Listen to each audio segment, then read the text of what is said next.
जो बहुत बहुत नमस्कार और स्वागत करते हैं एक बार और आपका अपने एजुकेशनल प्लेटफॉर्म पे शिवांश क्लासेस पे। तो जैसा कि आप सभी लोगों को पता है कि मैं शिवांश आपका साइंस टीचर आप लोगों को साइंस पढ़ाने का काम कर रहा हूँ और क्लास 10th का साइंस का फर्स्ट लेसन हम लोग स्टार्ट किए हैं, रासायनिक अभिक्रिया एवं समीकरण। ठीक है, तो हम लोग पहले जान चुके हैं कि रासायनिक अभिक्रिया और रासायनिक समीकरण क्या है। उसके बाद रासायनिक अभिक्रिया और रासायनिक समीकरण में क्या अंतर है, रासायनिक समीकरण कैसे लिखा जाता है। उसके बाद हम लोग जाने कि रासायनिक समीकरण को संतुलित कैसे किया जाता है, द्रव्यमान संरक्षण का नियम क्या है, और उसके बाद कि अभिकारक और उत्पाद क्या है, रासायनिक अभिक्रिया क्या है, रासायनिक अभिक्रिया के कितने प्रकार हैं, संयोजन अभिक्रिया, वियोजन अभिक्रिया, विस्थापन अभिक्रिया, द्विविस्थापन अभिक्रिया, प्रकाशीय अपघटन, विद्युत अपघटन और उष्मीय अपघटन के बारे में भी हम लोग पढ़ चुके हैं। अब जो आज हम लोग का टॉपिक है वो हम लोग शुरू करने वाले हैं बच्चों। तो आज का टॉपिक है हम लोग का ऊष्माक्षेपीय अभिक्रिया क्या है, ऊष्माशोषीय अभिक्रिया क्या है, ऑक्सीकरण या उपचयन अभिक्रिया क्या है, अपचयन अभिक्रिया क्या है, और ऑक्सीकरण और अपचयन जब एक साथ होता है तब कौन सी अभिक्रिया होती है, यानी रेडॉक्स अभिक्रिया क्या है, संक्षारण क्या है जो हम लोग के आसपास होता है, और उसके बाद विकृत गंधिता क्या है। तो ठीक है बच्चों, आप लोगों का समय ज्यादा न नष्ट करते हुए हम शुरू करते हैं और देखिए क्या है।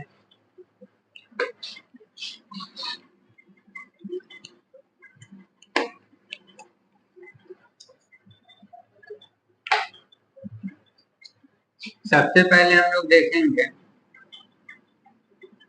ऊष्माक्षेपी अभिक्रिया।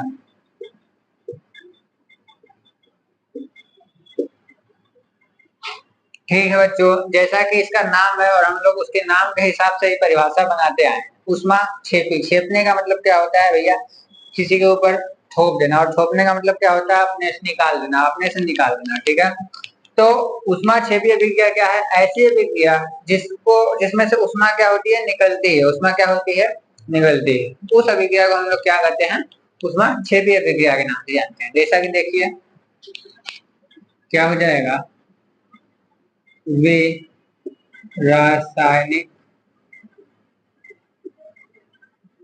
अभिक्रिया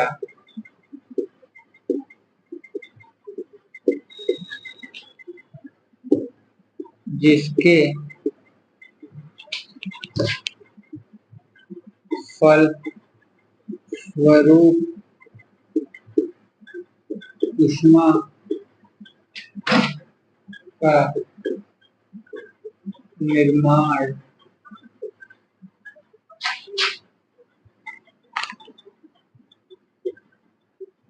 होता है, ऊष्माक्षेपी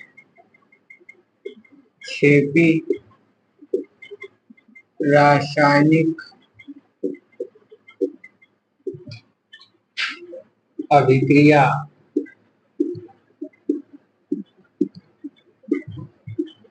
कहलाती है। ठीक है बच्चों, तो जैसे हाँ, वे अभिक्रिया जिसमें ऊष्मा का निर्माण हो रहा है तो वे रासायनिक अभिक्रिया क्या कहला रही है, ऊष्माक्षेपी रासायनिक अभिक्रिया कहला रही है।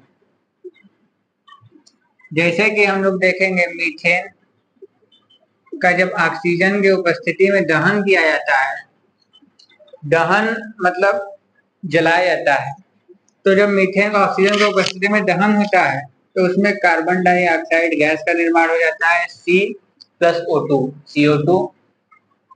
उसके बाद H और O2 यानी जल H2O का निर्माण हो जाता है। उसके बाद ऊष्मा भी क्या होती है, इसमें से ऊष्मा का भी निर्माण हो जाता है। तो वही अभिक्रिया क्या होती है, ऊष्माक्षेपी अभिक्रिया। वे रासायनिक अभिक्रिया जिसमें उत्पाद के साथ साथ ऊष्मा का भी निर्माण होता है उसको हम लोग ऊष्माक्षेपी अभिक्रिया के नाम से जानते हैं। अब आप लोग को उत्पाद मतलब तो पता ही होगा, प्रीवियस लेक्चर में आप लोग देख के आए होंगे उत्पाद क्या होता है। तो जो तीर के निशान के दाहिने तरफ होता है वो क्या कहलाता है, जो तीर के निशान के दाहिने तरफ है वो उत्पाद कहलाएगा, या फिर अभिक्रिया के बाद जिसका निर्माण होता है वो उत्पाद कहलाएगा। ठीक है बच्चों, तो एक बार आप लोग इसका स्क्रीनशॉट ले सकते हैं।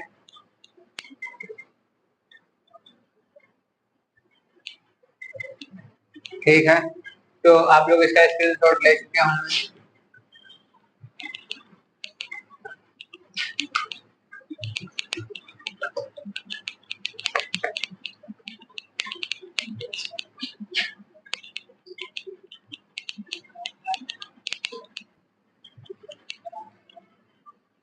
ठीक है बच्चों, अब हम लोग देखेंगे दूसरा, उष्मा शोषी अभिक्रिया।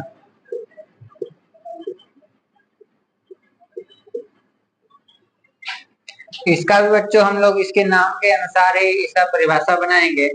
उष्मा मतलब होता है, उष्मा भी एक प्रकार की ऊर्जा है, और शोषी मतलब होता है शोषना यानी अवशोषण करना, और अभिक्रिया मतलब तो जानते ही हैं।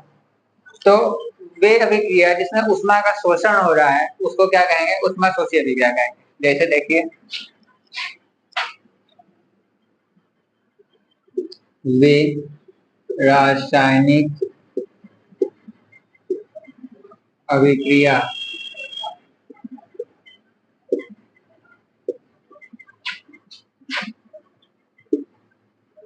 जिसको पूर्ण होने के लिए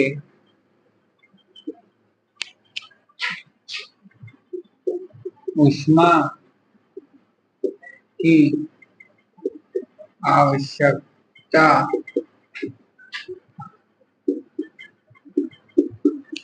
होती है, वे उष्मा शोषी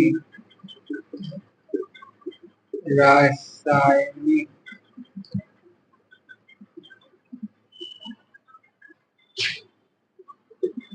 अभिक्रिया कहलाती है। ठीक है बच्चों, जैसे उदाहरण के तौर पर हम लोग देख सकते हैं कि जब मरकरी ऑक्साइड का उष्मा के उपस्थिति में क्रिया करवाया जाता है तो मरकरी और ऑक्सीजन का निर्माण हो जाता है। ठीक है, तो हम लोग पढ़े क्या थे, हम लोग पढ़े भी थे कि वे रासायनिक अभिक्रिया जिसको पूर्ण होने में उष्मा की आवश्यकता होती है, उष्मा की क्या होती है, आवश्यकता होती है, वही उष्मा शोषी अभिक्रिया कहलाती है। देखिए, ये अभिक्रिया है, इसको पूरा होने के लिए उष्मा का आवश्यकता पड़ रहा है। किसका आवश्यकता पड़ रहा है, उष्मा का, हीट का आवश्यकता पड़ रहा है। तो ये अभिक्रिया कौन सी हो गई, उष्मा शोषी रासायनिक अभिक्रिया हो गई। ठीक है बच्चों, एक बार आप लोग इसको स्क्रीनशॉट ले लीजिए।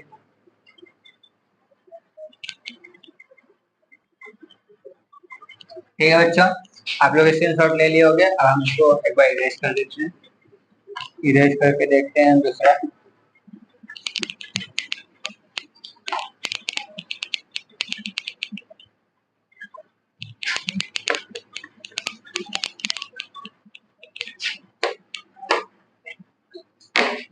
अब हम लोग देखेंगे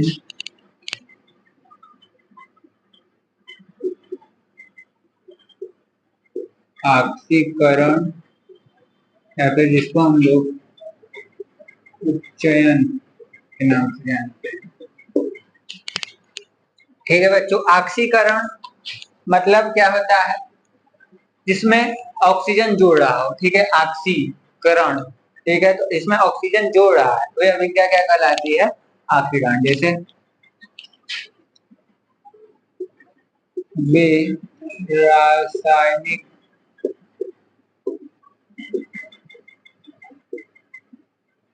अभिक्रिया जिसमें ऑक्सीजन का योग व हाइड्रोजन का ह्रास होता है,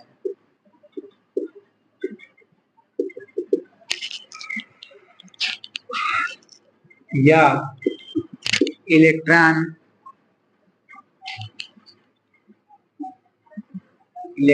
का त्याग होता है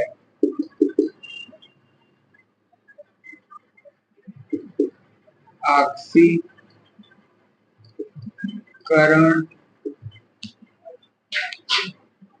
कहलाती है। ठीक है बच्चों, जैसे एग्जाम्पल में क्या हो गया, ऑक्सीकरण, जैसे कि कॉपर में जब ऑक्सीजन जुड़ेगा तो क्या बना देगा, कॉपर ऑक्साइड का निर्माण कर देगा। तो वह क्रिया जिसमें ऑक्सीजन का योग हो रहा है, वह विक्रिया जिसमें ऑक्सीजन का योग हो रहा है, उसको हम लोग ऑक्सीकरण के नाम से जानते हैं। ऑक्सीजन का योग होना ही क्या कहलाता है, ऑक्सीकरण। ठीक है बच्चों, एक बार आप लोग इसका स्क्रीनशॉट ले लीजिए। ठीक है बच्चों, आप लोग लिख लिए होंगे, मिटा देते हैं इसको।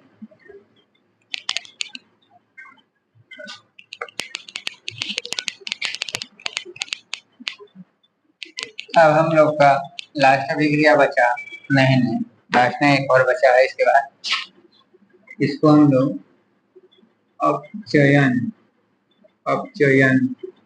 के नाम से जानते हैं। अपचयन क्या है भैया, देखते हैं। तो वे रासायनिक अभिक्रिया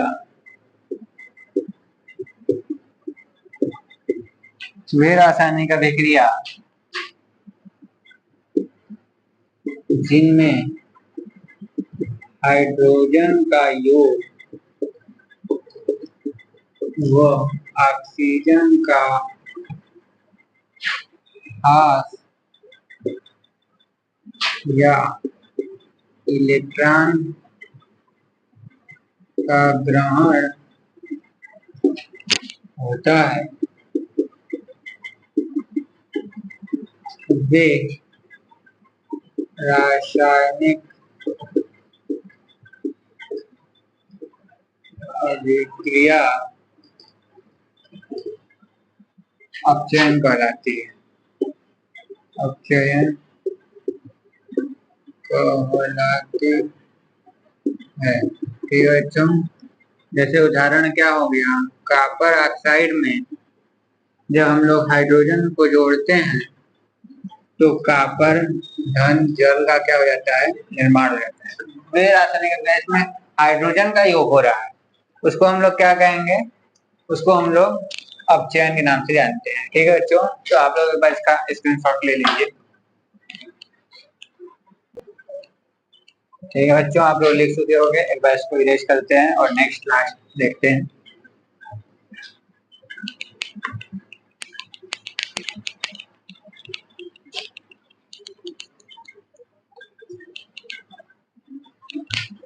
लास्ट वाला है उनका रेडॉक्स। रेडॉक्स क्या है बच्चों, तो देखते हैं। वे रासायनिक अभिक्रिया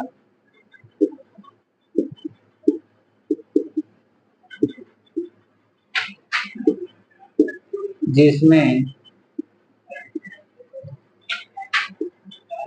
उपचयन व अपचयन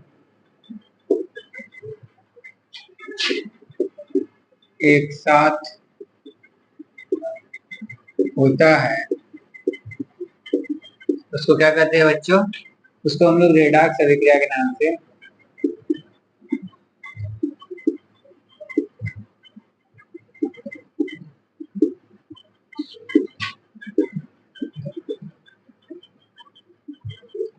जैसे जैसे एक उदाहरण देख लिया जाए।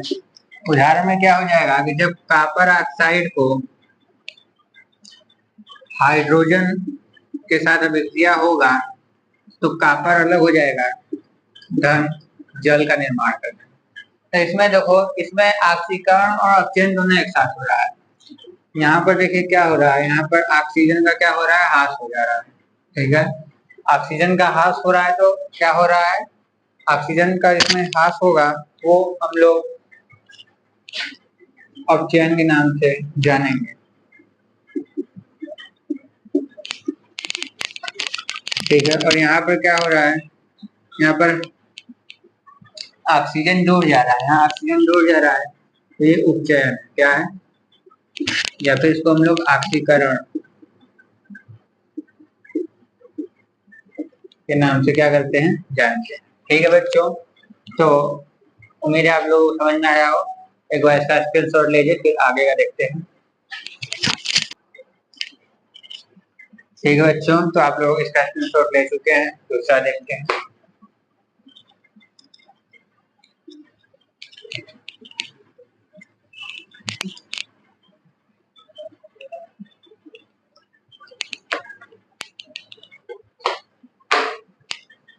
बढ़िया क्या संसारण, ये क्या है, ये देखो बच्चों, जब जब कोई धातु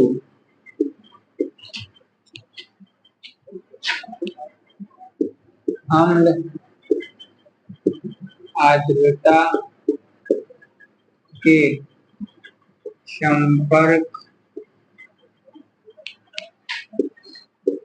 में आता है तब वह क्या होता है,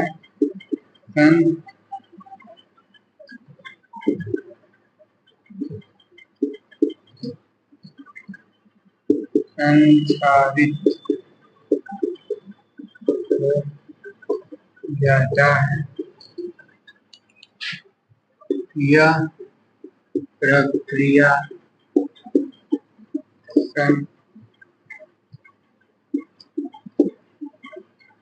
संसारण कहलाती है। जैसे बच्चों लोहे में जंग लगना, चांदी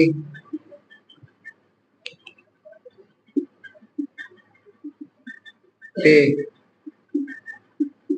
काली परत चढ़ना।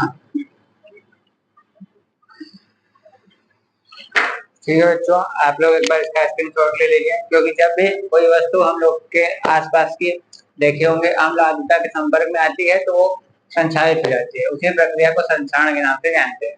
जैसे कि लोहा बाहर रखा रहता है तो जब बरसात होता है तो पहला जब बरसात होता है तो जितना भी फैक्ट्री से निकलने वाला एसिड बेस है, बहुत सारा केमिकल सब्सटेंस है, वो ऊपर ही रहता है, और जब बरसात होता है तो उसके साथ एसिड भी नीचे आता है।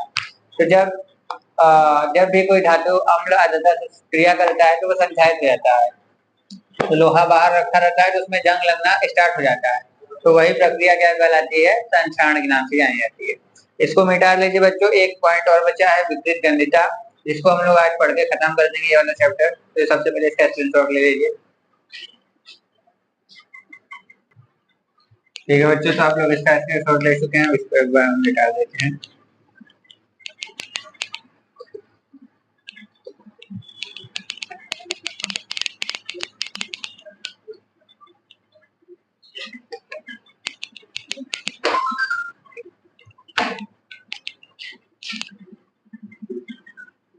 विपरीत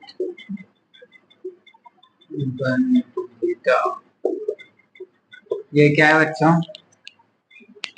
जब कोई खाद्य वस्तु वायु के संपर्क में आती है तो उसमें तो उसके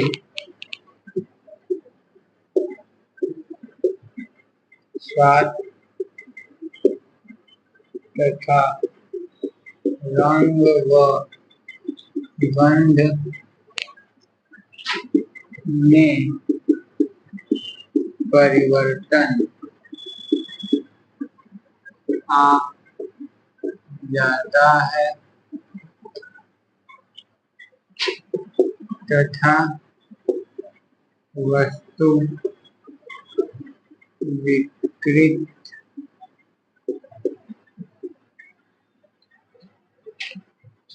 आ जाता है।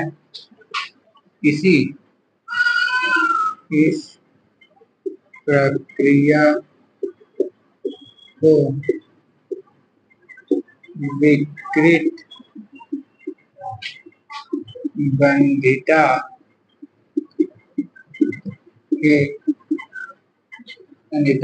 कहते हैं। ठीक है, अब बचाव क्या है, इसका बचाव क्या है? इसका बचाव है कि वायु रोधी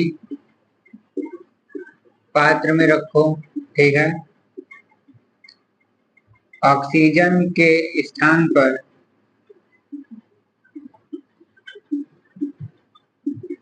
नाइट्रोजन गैस का उपयोग करो।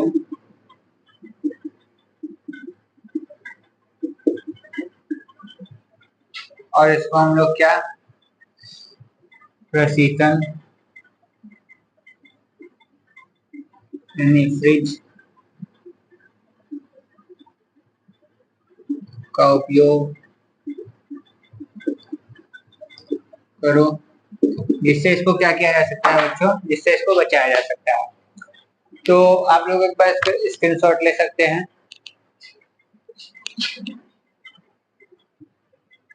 ठीक है बच्चों, आप लोग इसका स्क्रीनशॉट ले चुके होंगे। तो आज हम लोग का क्लास 10 का पहला चैप्टर रासायनिक अभिक्रिया में समीकरण खत्म हो गया और इसका हम लोग को बेसिकली से इंतजार था। अगर आप लोगों को ये लेक्चर समझ में आया तो आप लोग अपने दोस्तों के साथ शेयर कर दीजिए और साथ ही साथ आप लोग इंग्लिश और मैथ के लेक्चर को भी जाके देख सकते हैं। इंग्लिश और मैथ सर पढ़ाते हैं और मैथ अभिषेक सर। अगर आप लोग को अच्छा लगे तो सब वीडियो को आप लोग शेयर कर सकते हैं अपने फ्रेंड सर्कल के साथ, ताकि उनका भी भला हो सके। तो बच्चों, ये चैप्टर खत्म हो गया है। अब आप लोग कमेंट करके बताइए कि हम लोग अगला चैप्टर कौन सा स्टार्ट करें, क्लास 9 का या 10th का, फिजिक्स केमिस्ट्री या बायोलॉजी का। ठीक है, तो ठीक है, मिलते हैं नेक्स्ट वीडियो में। तब तक के लिए धन्यवाद।